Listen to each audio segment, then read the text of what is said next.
Hola, ¿qué tal? Bienvenidos a una tarde más de estas charlas increíbles que estamos teniendo con mi queridísimo maestro de maestros, don Juan Carlos Campuzano. ¿Cómo estás? Bien, encantado de acompañarte, Enrique, gracias. Muchísimas gracias. Bueno, pues mi nombre es Enrique Palafox y bueno, el día de hoy, un viernes más, vamos a platicar de estas relaciones intrínsecas que se dan entre dos grandes personajes que amamos a nivel cultura popular. El primero de ellos, por orden de aparición, es el Conde Drácula y en segundo lugar, Batman, ¿no? Y esta relación que se va dando, pues a nivel mediático, Juan, de diseño, a nivel cultural, ¿qué tantas relaciones más podemos encontrar entre estos dos personajes? El hecho de que efectivamente cuando se escribieron o cuando se concibieron, había también toda esta idea de situaciones límite, sobre todo situaciones sociales límite, Ujú. el darle forma, por ejemplo, al miedo al crimen, al miedo a la decadencia social, ¿sí? Ujú. El hecho de que apareciera Batman como un vengador de la noche era este miedo que había por cómo estaba creciendo el crimen en Nueva York. También está el asunto del miedo a la miseria en términos de la depresión al principio de los 30. Sí, bueno, Eran como los justo hace fantasmas 100 sociales. años. Exacto. Claro.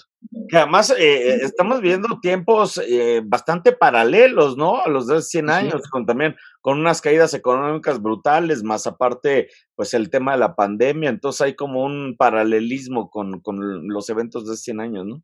Exactamente. Lo mitológico implicaría que entonces muchos de los fantasmas de la sociedad y los miedos del porvenir Ujú. van a adquirir una serie de imágenes, sí, porque hay traducción icónica, Ujú. así que te interesa mucho esta traducción transmedia. Ujú. Hay una traducción icónica y también hay una traducción sonora, que eso va a ser Sonora. muy interesante en la sesión de hoy.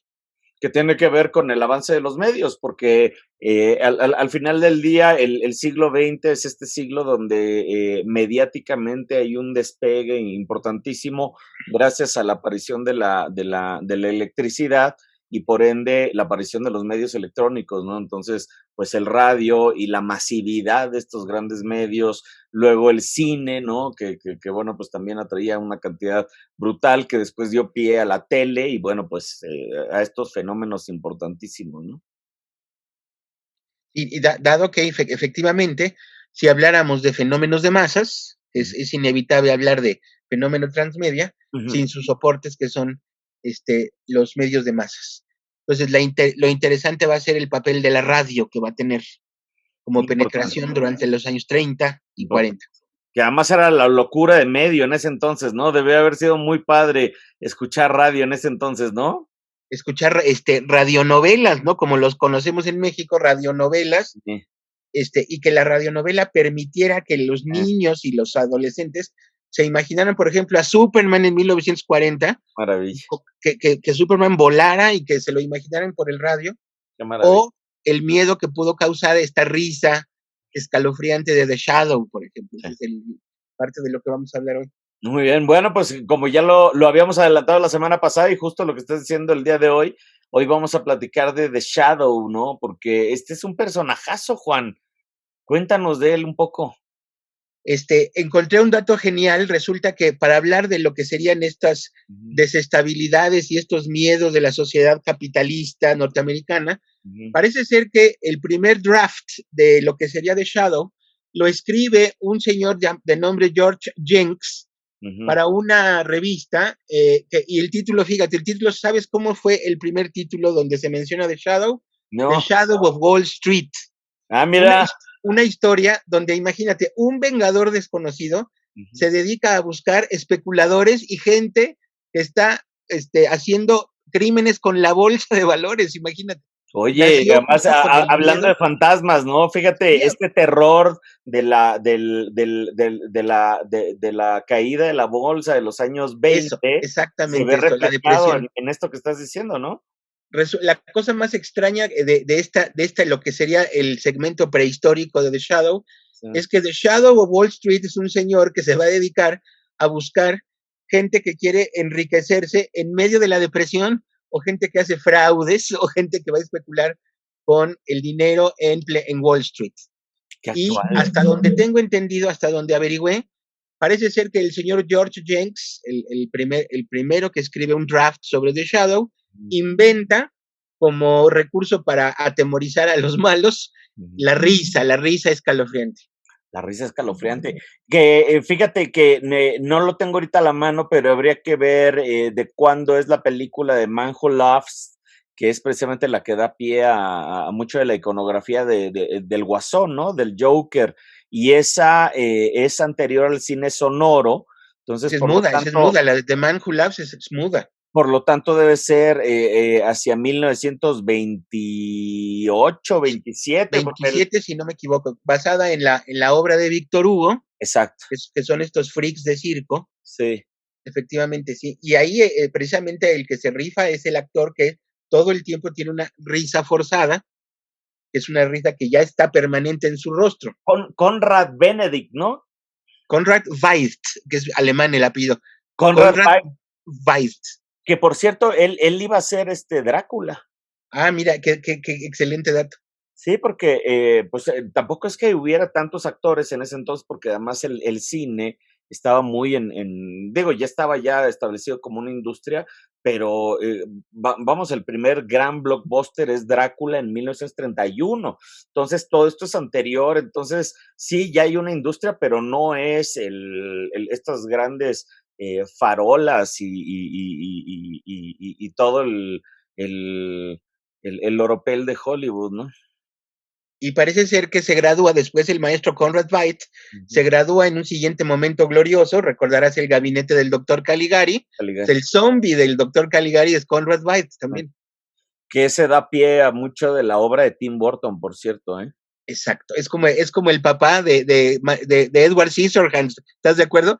Es como su papá antiguo. Que justo ese es de lo que queríamos hablar el día de hoy, porque al mismo tiempo para hablar de Shadow queremos hablar de lo que es el fenómeno de transmedia, ¿no? Que hoy por hoy está tan de moda y que en la academia ya todo mundo está volteando a decir, oh, ¿qué es eso de transmedia? Porque suena súper interesante y la verdad es que sí es muy interesante y es la capacidad de un relato, de una narrativa, de brincar de un medio a otro.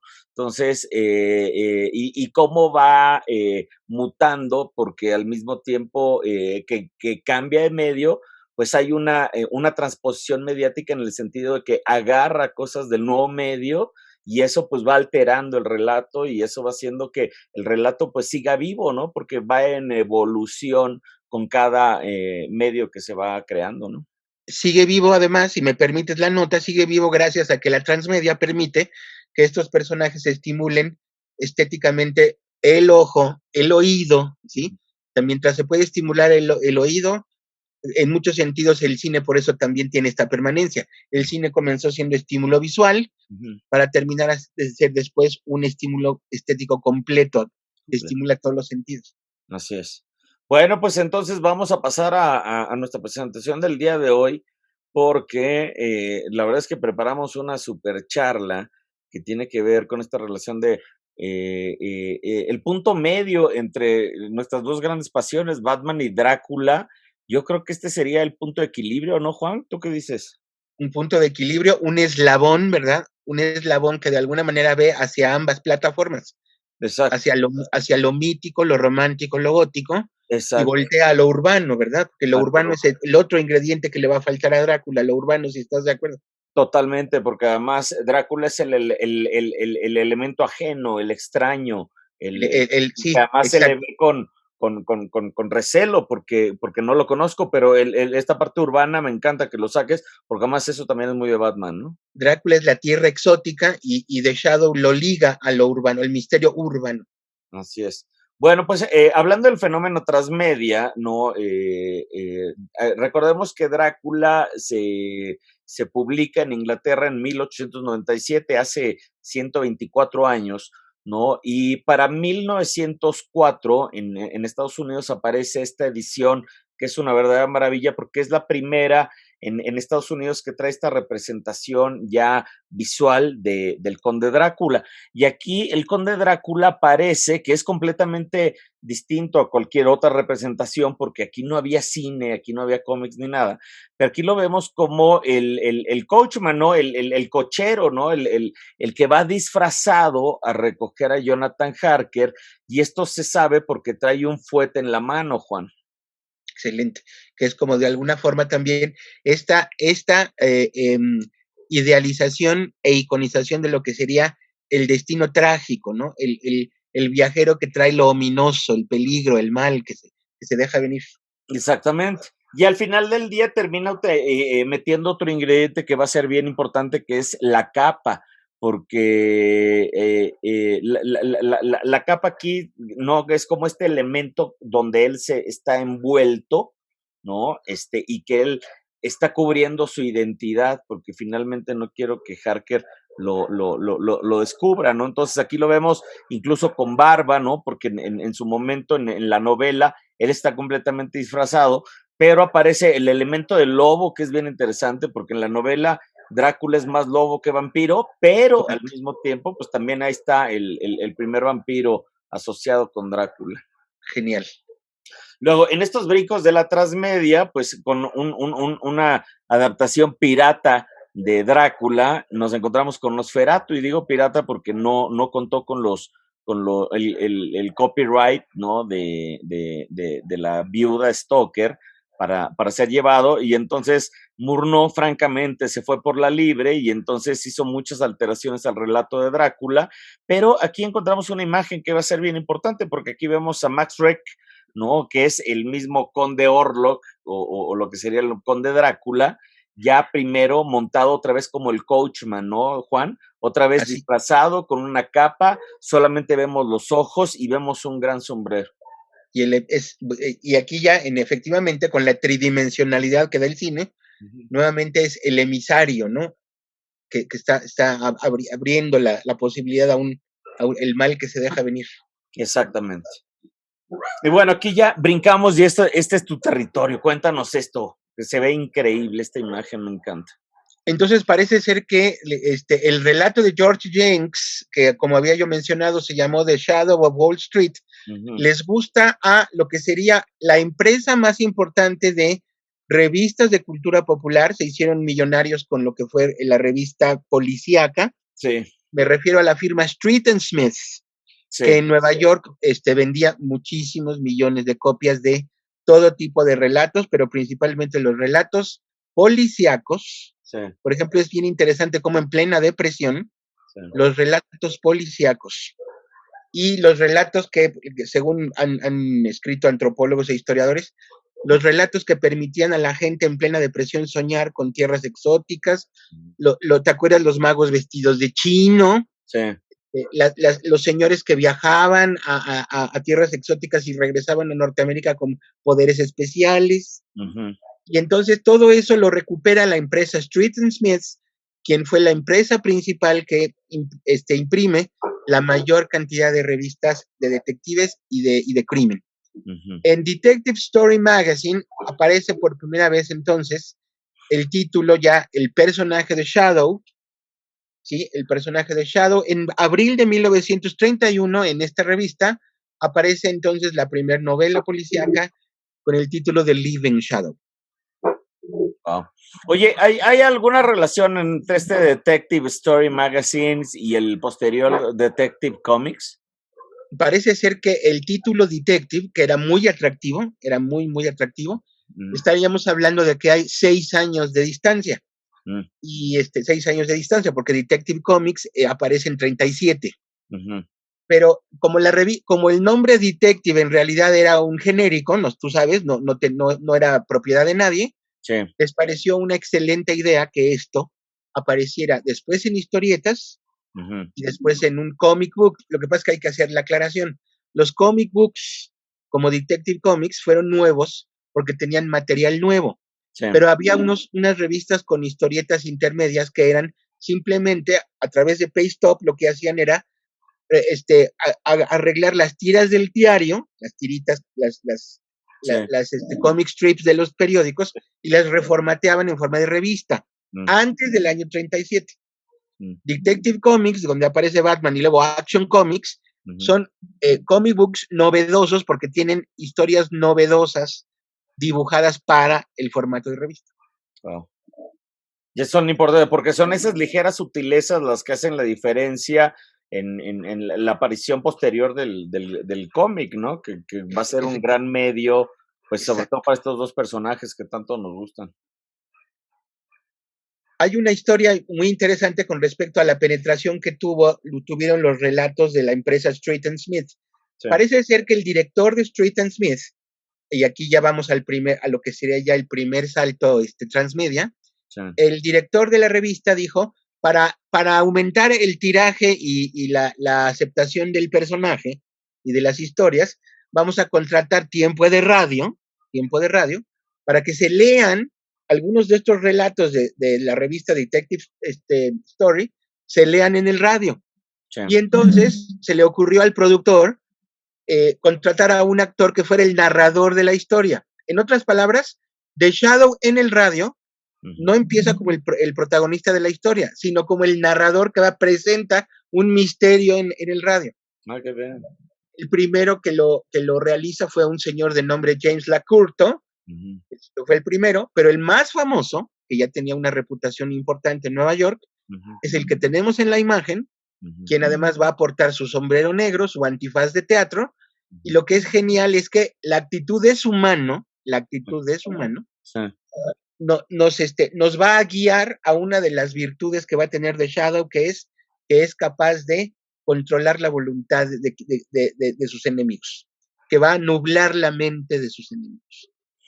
Es una referencia directa a los poderes a la mano de Bela Lugosi también, si estamos de acuerdo. Sí. La sombra, aquí literalmente la sombra de The Shadow, estaría también en ese ambiente misterioso al que pertenece el Drácula del cine, por cierto. Pero ¿sabes qué? Que yo aquí me remito más bien a la novela, porque aquí para este entonces Bela Lugosi no existe como obra de fílmica, o sea, porque sí estaba ya en el teatro, porque Lugosi es del 27, pero sí, aquí yo creo que sí hay una analogía directa a la novela, porque en la novela Drácula, el conde Drácula es un personaje bastante secundario, que además pertenece a las sombras, ¿no? Esa es una de sus características. Él se fusiona mucho con las sombras y de hecho, pues ahí ese es su territorio, y ahí es donde vive muy bien. Y este tema de la mano tiene que ver más con para 1890 no hay demasiada interés por la muerte y por qué hay del otro lado de la muerte. Entonces empieza a generarse mucho el tema del espiritismo y el mesmerismo y el hipnotismo y ese tipo de cosas. Entonces ahí Bram Stoker se roba varias de esas cosas y se lo pone a su conde. Y eso es por eso es que el conde tiene esta capacidad de un poco controlar, pues, particularmente a Mina, ¿no? Lo demuestra mucho en la novela, ¿no? Y que en las revistas populares publicadas por la firma Street and Smith, lo que más le divertía a la gente en plena depresión es que parece ser que esas capacidades de nublar la voluntad de los enemigos provienen de las artes esotéricas asiáticas. O sea, todo eso lo van a aprender ya sea en viajes, o de repente aparece algún brujo con cara de chino que aparecía por ahí. Todo lo oriental, ¿no? Todo lo oriental, lo exótico, lo lejano. Exacto. Me encanta. Y lo pasamos acá. Entonces, bueno, el actor anterior, el maestro Frank Reddick, durante varios años fue The Shadow como narrador. Se dieron cuenta del potencial enorme que tenía The Shadow como personaje. Sí. Y entonces va a ser en 1937 que lo va a interpretar el gran actor y el gran maestro Orson Welles. Quien le va a dar vida locura, en 37. Imagínate. Y además recordarás que él tenía un vozarrón maravilloso, así la voz que tenía el maestro Orson Welles, antes de su famosísima transmisión de la Guerra de los Mundos, que eso fue una locura, recordarás, eso fue hasta 38, fue el año siguiente. ese es el gran madrazo mediático, porque además, Es exacto, exactamente. ¿no? Que la gente perdió, incluso como tú bien sabes, tú que eres experto en transmedia, la gente llegó a perder incluso la noción de lo que era real y lo que era ficción a través del radio, Qué dada locura, la pero importancia del radio. debe haber sido maravilloso, haber estado ahí para analizar ese fenómeno, qué bruto. Orson Welles le tocó ya con su voz y ya siendo The Shadow un personaje, a Sí, Orson Welles le tocó describir sí, las características del personaje. Decía, okey. never seen, o sea, nunca visto, ¿sí? Así se decía, pero sí escuchado. Era uno de sus primeros eslogans. The Shadow never seen, only heard. Y se oía la risa escalofriante. Claro, Y porque luego, esto es sí, como se fusionan las sombras, entonces lo único que nos queda es el audio, ¿no? se fusiona en las sombras, perfecto, así. Y luego decían, era capaz de hacerse invisible ante los ojos de sus enemigos, ¿sí?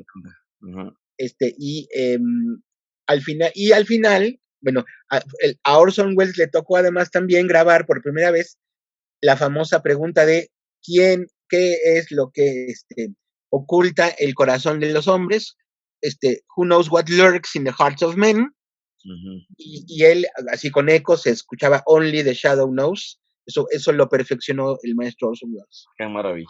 Y bueno, pues que además es de las primeras grandes superestrellas del radio, pues tuvo a bien también hablando de estos paralelismos, pues en ese entonces él llevaba todo al radio y pues hizo su propia adaptación de Drácula también, ¿no? Entonces, hay unos vaivenes muy importantes entre ya lo mediático y los personajes estos, ¿no? Exacto. Bueno, si te parece, vamos a escuchar unos segunditos de esto, que es una transmisión de ese entonces, precisamente del radio.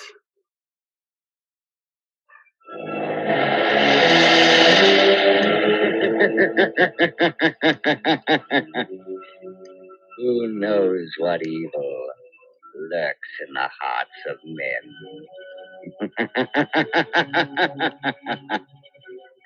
The shadow knows. Ahí está. Justo lo que acabas de decir, justo lo que acabas de decir. Y mira qué curioso, porque además le meten el gong muy chino. Sí, exactamente, sí, los platillos estos, la reverberancia, Sí, que al mismo tiempo es espectáculo y es enigmático, es espectáculo que proviene casi desde el circo también. me Ahí es encanta. donde también hay saltos de distintos medios. Sí, Y no estoy seguro, esto es una especulación, pero no estoy seguro si ujú. fueron en los guiones de The Shadow que se creó esa famosa frase, que después hasta, hasta el Departamento de Policía de Nueva York lo utilizó hasta el señor J. Edgar Hoover, fíjate, aquella famosa frase, Enrique, the crime does not pay, el Ajá, crimen no paga, ajá. y si no me equivoco, nació en las transmisiones radiales de The Shadow. Oye, qué, Cuando terminaba el relato, se hacía esta pausa con esta música, y como a manera de moraleja, se escuchaba una frase que decía, la hierba del crimen solo brinda amargos frutos. Hacía una pausa y decía, crime does not pay.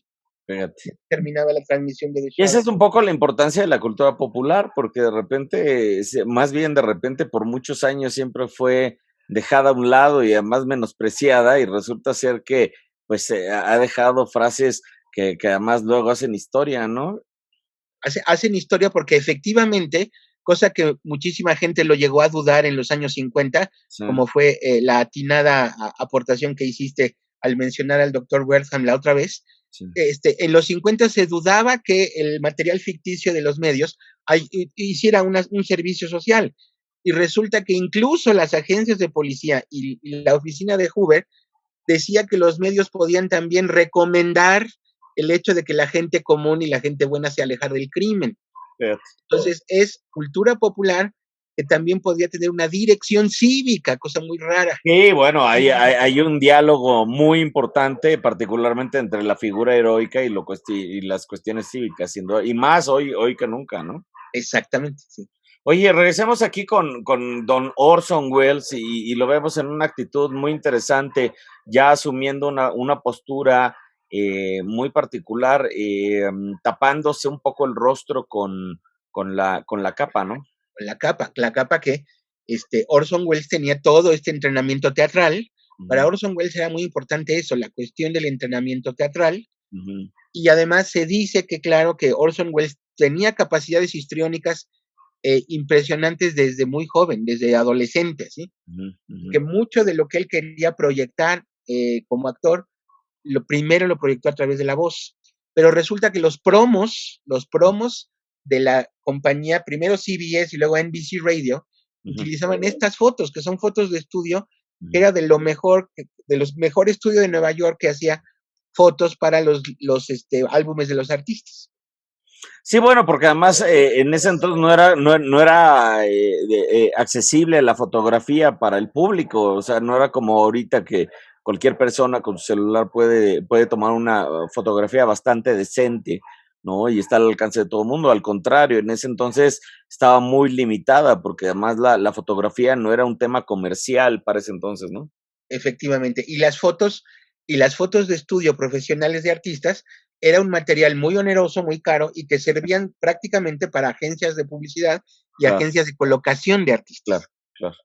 Y fíjate, esta imagen es muy interesante porque empieza a dialogar de una u otra manera, ¿no? Ya con Drácula, el Drácula ya llevado al cine, porque Ahí está. el Drácula en realidad agarra visual, ¿no? Con la llegada de Bela Lugosi al cine, esa es la realidad, ¿no?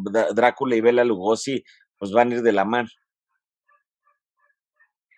Efectivamente, sí. Y Bela Lugosi tenía este ingrediente de lo exótico.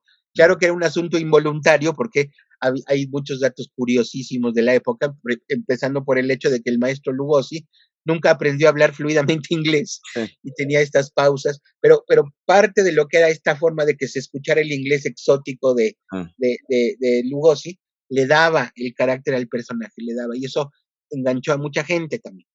Sí, y es justo lo que decías hace un rato, ¿no? Porque Drácula es la primera película sonora de la Universal, en esta serie de los monstruos de la Universal. Y la verdad, aquí entre nos, es un plomo de película, es bastante pesada, ¿no? Porque precisamente era tan novedoso el audio que el director Todd Browning no supo qué hacer con él. Vamos, no hay ni una banda sonora, ¿no? Que acompañe todo. Entonces, es como una puesta en escena silenciosa, Correcto. muy lenta, ¿no? Es muy teatral, ¿no? Esta primera adaptación, ¿no? Pero llegan los visuales de Bela Lugosi y ahí sí dijo, quítate que ahí te voy, porque se queda muy claro, ¿no? Su imagen, ¿no? Y queda intrínsecamente relacionada con Drácula.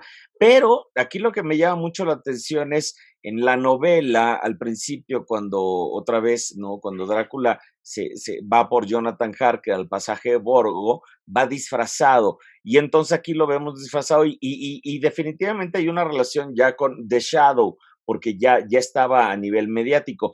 Pero no tanto es Bela Lugosi el que me llama la atención en este diálogo, sino esta imagen que este es Carlos Villarías, que es el español que llevó a cabo Drácula, porque en ese entonces la Universal filmaba en el día, ¿no? La versión norteamericana y en la noche filmaba en los mismos sets para aprovechar la producción, filmaron la versión española, ahorita nos vas a contar tú por qué, pero aquí definitivamente, aquí ya vemos a un Villerías que además es infinitamente mejor película la versión española que la de Lugosi, ¿no? Porque además aquí sí hay muchos más recursos, no es tan rígida el montaje, ¿no? Es bastante más fluido Fluido.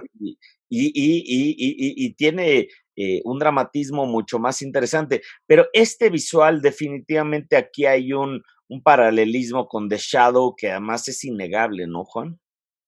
Carlos Villarías, por cierto, era un Sí, español ibérico, y ve cómo tiene esa ceja poblada, sí, pero tenía ese poder en los ojos, sí, que sí estás de acuerdo que no lo tiene Lugosi, sí, esa penetración de ojos. sí, Y además era un hombre bastante más, el torso y el cuerpo era más ancho, sí, Carlos Villarías. sí, Hay una escena que es gloriosa, donde podríamos decir que efectivamente nace como cinematografía Drácula, una ujú, escena que es muy estática en la película de Bela Lugosi, En la versión española, en español de Universal International, cuando llega al castillo Jonathan Harker y en la parte alta de las escaleras está Drácula, hay un barrido de cámara de las escaleras que busca la figura de Drácula, o sea, la cámara sube. Eso no existe en la película de Lugosi. Sí, ¿no? Y eso ya es una cuestión de fluidez de cámara, o sea, el lenguaje nuevo del cine. Sí, era totalmente distinta en cuestión técnica, ¿no? En muchos sentidos es superior esta versión. Pero fíjate, revisando el tema de la capa, ¿no? Y me llama mucho la atención porque el que Drácula se tape, ¿no? Atrás de la capa no es propio de Drácula, de hecho va a ser propio de, ahorita vamos a ver de quién, pero el único gesto que tiene el Drácula de Lugosi es en esta ocasión cuando Van Helsing saca el crucifijo y de inmediato Drácula se echa para atrás y se cubre con la capa como si fuera un escudo, pero no tanto Correcto, para cubrir su identidad, sino más bien correcto. como para tapar un poco, bloquear, ¿no? Esta sensación de la visión del bien, ¿no? Que tanto le Sí, molesta a Drácula por la, la relación que tiene con Satanás, ¿no? la irradiación del bien es lo que hay que evitar. Exacto. Pero aquí es donde viene el dato que quería yo tocar contigo porque nos encanta esta parte. En Plan 9 from Outer Space, del admiradísimo Edward D. Wood Jr., ¿no? Aquí es donde nace precisamente el que Drácula se tape detrás de la capa, porque recordemos que Edward D. Wood Jr. era muy amigo de Bela Lugosi ya en el ocaso de la vida de Lugosi, ¿no? Y además en un franco ridículo, ¿no? Porque, bueno, pues ya también Lugosi queriendo desesperadamente llamar la atención a través de Hollywood tras el paso de sus glorias, pero bueno, pues se le va en plena producción, como sabemos, a Edward, ¿no? Se le va a Bela Lugosi y entonces tiene que venir con un recurso maravilloso que es traer, ¿quién era el dentista, no? Era el dentista que el día que llegó a la cafetería y vio su cráneo del dentista, dijo, ese es el cráneo de Drácula. Y ahí Y, está, es este y sus cráneo. compañeros le dijeron, pero si no se parece a Bela Lugosi, y Edward D. Jr. le dijo, bueno, te tapas con la capa y problema resuelto, eso es genial. Y ahí está, y ese es maravilloso porque este es un gran dato, ¿no? El que Drácula se tape detrás de la capa, pues se le debe a Edward D. Wood Jr. Efectivamente, con y este ese datazo. es el Drácula misterioso que se cubre con Así. el manto del mal, la capa negra es el manto del mal. Y aquí entonces ya empieza a generarse una relación estrechísima, ¿no? Esta es una ilustración, la verdad es que no encontré quién es, ahí hay una firma, pero desgraciadamente no pude encontrar quién es el autor. Pero bueno, es innegable que ya hay una relación directa entre The Shadow, Drácula y posteriormente Batman. Esta ilustración ya nos está graficando, ya para decirlo incluso ya en términos de diseño, Sí, nos está graficando, nos está poniendo el jajaja de la risa sí, con estas letras, solo que esta ilustración ya es más bien contemporánea. sí, Y entonces el diseño de estas letras de la risa de The Shadow, sí. sin tener sonido, casi son idénticas a las letras que se usó para The Joker, por ejemplo, es Sí, prácticamente las sí, mismas letras, así con estas letras misteriosas o orgánicas, sí. y es prácticamente la misma iconización de la risa siniestra del Totalmente de personaje. acuerdo, totalmente de acuerdo. O sea, estaba yo pensando en Heath Ledger, en estos pósters que Exacto, sacaron previos a su película, ¿no? exactamente, sí, Sí, que ya es el desquiciamiento, ya hecho claro, gráfica también. claro. Y de hecho también me parece que Alan Moore, tú sabrás más que yo, pero en The Killing Joke, ¿no? Hay esta onomatopeya de la risa, ¿no? Él, sí, porque él la va a utilizar, es que Alan Moore, por ejemplo, utilizó muchos recursos donde en el propio script, en el propio guión, va a realizar a través de palabras y a través de palabras cortadas, Ujú, mucho de lo que son las inflexiones del dolor o las inflexiones del cansancio de los personajes. sí, Y recordemos que en The Killing Joke viene un recuento impresionante del origen de The Joker. de Joke. De hecho, cuando sale este personaje sobrevive después del baño de los ácidos, que tú sabes, Sí, se lleva las manos a la cara y es cuando se descubre blanco con el pelo verde, sí. y ahí es donde en el background se mezclan caóticamente las letras HA para hacer esta risa que se descubre ya como risa demencial. Me encanta. Oye, aquí ya, bueno, pues hay un coqueteo muy importante también con el color rojo, ¿no? Y el color rojo que ya, el color rojo ya surge en The Shadow, ya en historieta en los años 40, donde aparecen sus dos accesorios, que es la mascada, la Red Scarf, y lo que sería ya el forro interior de la capa, por cierto. El forro interior de la capa va a ser rojo.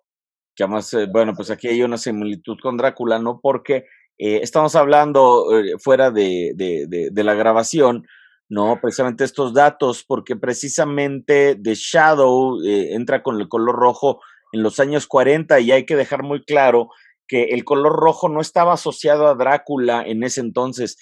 Sí hay un par de pósters de Bela Lugosi con el color rojo, pero la capa que sale Bela Lugosi, que utilizó Bela Lugosi en 1971 era de color morada, precisamente porque retrataba mejor en blanco y negro, ¿no? Y no era color rojo. El color rojo en la capa, ¿no? Aparece con Christopher Lee hasta 1958 con la primera versión de la Hammer, que es esta, porque además ahí explotaban mucho el tema del color, sobre todo porque la Hammer hacía mucho énfasis en la sangre, era un poco gore.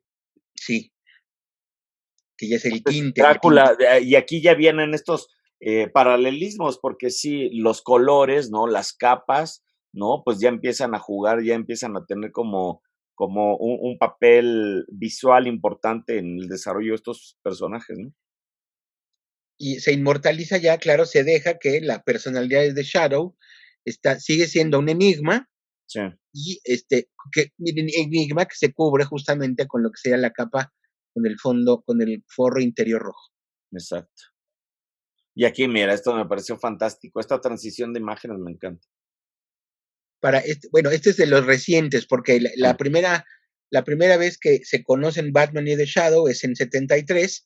Este es muy reciente, esto ya es del año esto ya es del siglo XXI, Sí.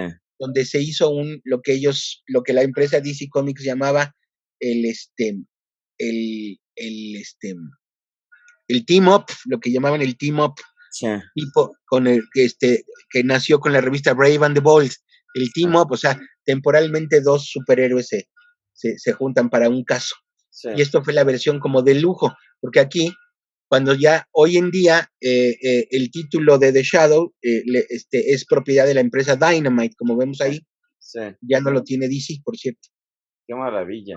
Aquí me encanta, bueno, pues estas pues paralelismos que se generan entre la figura, ¿qué habíamos dicho? Murcielaguesca. Murcielaguesca, siempre se me va, caramba, me lo tengo que Murcielaguesca. Murcielaguesca, ¿no? Y el interior rojo de la capa, ¿no? Y The Shadow, ¿no? Bueno, pues aquí hay un diálogo muy padre en lo visual, ¿no?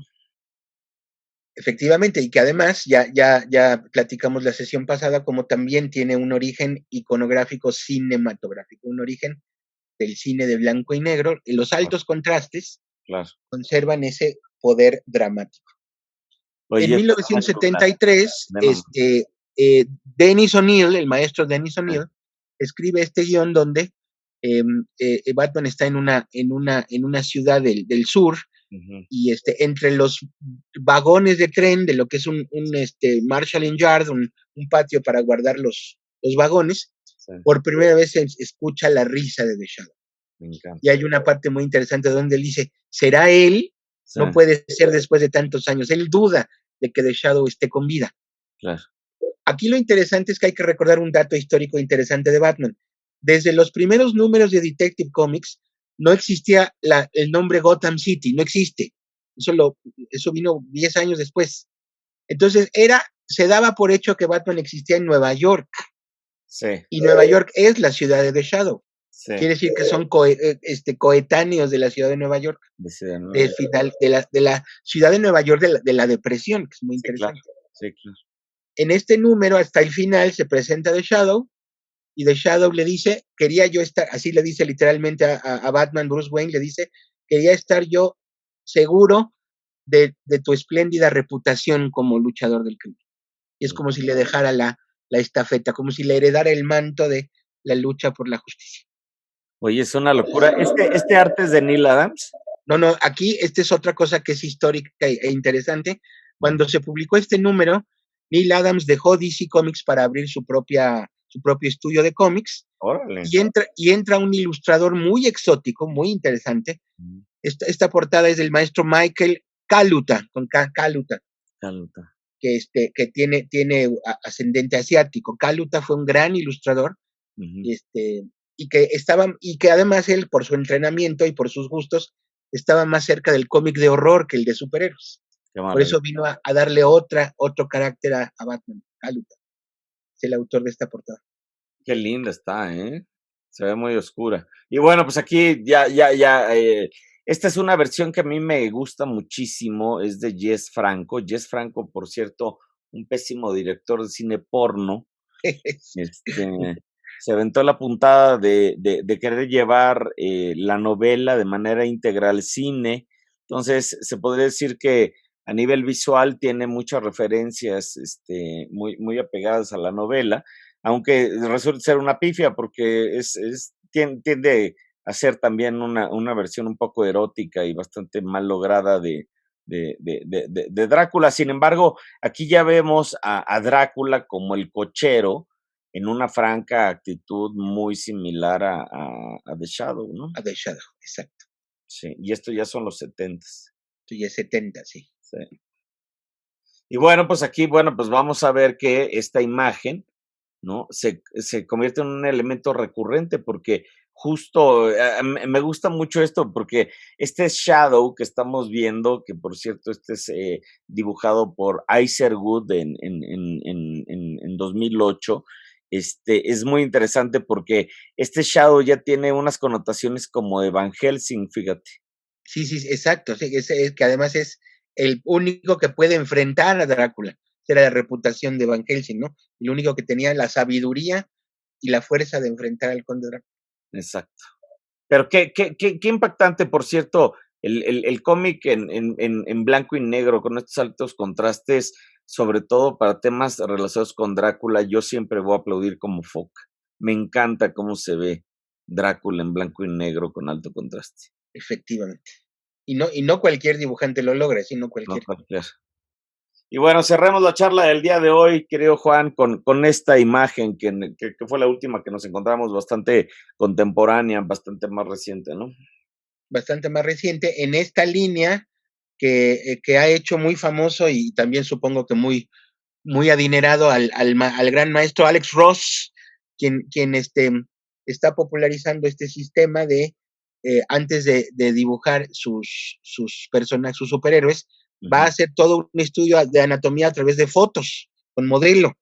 Es el foto con modelo traducida a la historieta, Sí, y va a utilizar la tinta aguada para darle un efecto de fotografía a sus ok, ilustraciones.